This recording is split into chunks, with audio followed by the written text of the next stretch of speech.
The rain was relentless that night, pouring down in heavy sheets as thunder rolled across the small town of Silver Creek. Daniel Miller, a single dad and mechanic, was driving home after closing his workshop late.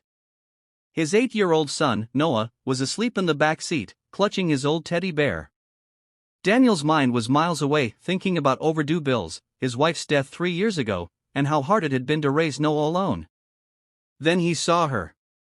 A little girl, barefoot and drenched, standing on the side of the deserted road, her tiny frame trembling in the rain. Daniel slammed the brakes and jumped out, his heart pounding. "Hey! Are you okay?" he called, his voice breaking through the storm.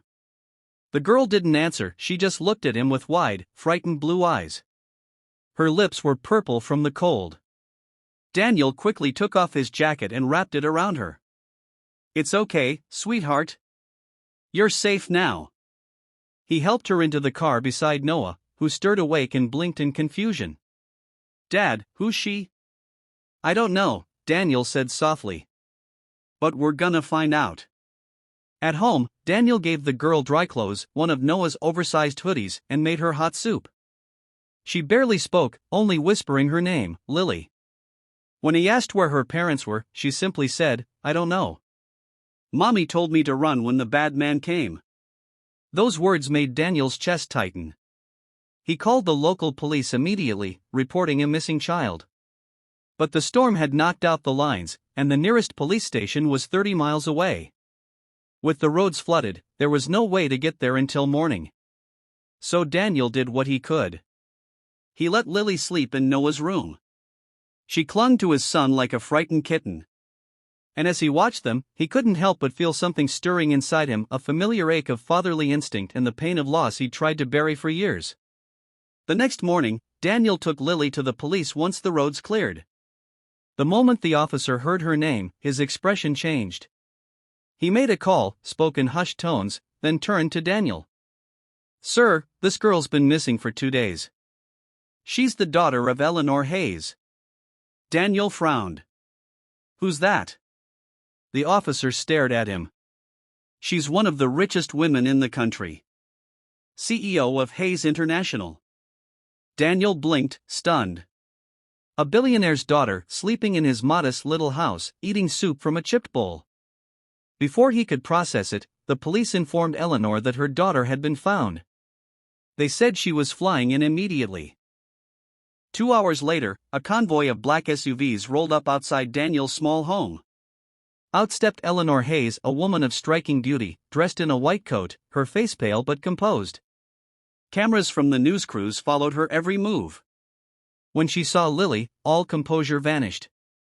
She ran forward, fell to her knees, and hugged her daughter tightly. Tears poured down her face. "Mommy! The bad man couldn't find me. The man with the beard saved me," Lily cried, pointing at Daniel.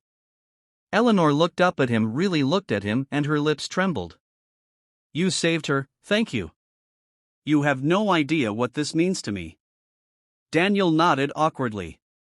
Any father would have done the same. But the look in Eleanor's eyes lingered, a strange mix of recognition, pain, and something else entirely. The police took Lily for a medical checkup, and Eleanor stayed behind to thank Daniel privately. Inside his humble kitchen, surrounded by the faint smell of oil and old coffee, the billionaire woman's eyes softened. "This place, it's so simple. So peaceful," she whispered. Daniel shrugged. "It's not much, but it's home." Eleanor looked at him again, long and hard. "You don't remember me, do you?" Daniel froze. "Should I?" Her eyes welled up. "We met, almost 9 years ago.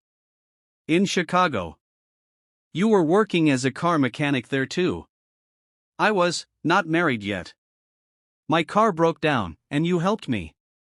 He blinked, trying to recall. Slowly, fragments came back: a rainy night, a woman with sad eyes, a night that changed everything. His voice trembled. "Wait, that night." Eleanor nodded, tears spilling. "Yes. Lily, she's your daughter, Daniel." The world seemed to stop. Daniel stepped back as if struck. "No, that can't be." "She's yours," Eleanor said quietly. I found out after I left town. I tried to find you, but you'd moved. I thought it was better this way. You were young, struggling, and I was entering a life I didn't want to drag you into." Daniel's knees felt weak. He sat down, burying his face in his hands. His daughter. The girl he'd just saved, his own flesh and blood. "Why didn't you tell me?" he whispered. "Because I didn't want to destroy your life. And then, when Lily was born, I thought I could give her everything. But I was wrong. Money can't protect her from the world. Not like you did." Days later, as the truth settled, Daniel faced a new challenge, deciding what was right for Lily.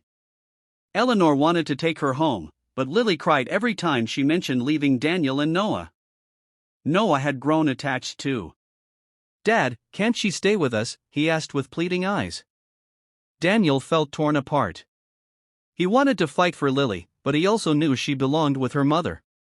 So he told Eleanor, "She should be with you. She needs her mom." Eleanor's eyes shimmered with gratitude and heartbreak. "And she needs her dad too," she said softly. "I don't want to take her away from you, Daniel.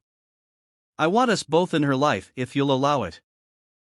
Months passed, and the story of the lost billionaire's daughter and the humble mechanic who saved her made national headlines.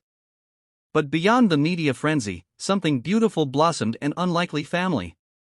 Daniel and Eleanor worked together to co-parent Lily and Noah. Despite their different worlds, they found common ground in love, laughter, and second chances. And one evening, as the sun dipped behind the hills, Lily and Noah played in the backyard while Daniel and Eleanor watched from the porch. "I used to think I'd lost everything," Daniel said quietly. "My wife, my purpose, everything." Eleanor took his hand. "Sometimes we have to lose something to make room for what's meant to be found."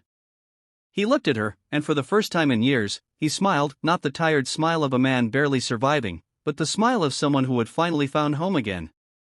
Because in finding a lost little girl, Daniel had found something far greater: his lost daughter, his second chance, and maybe love once more.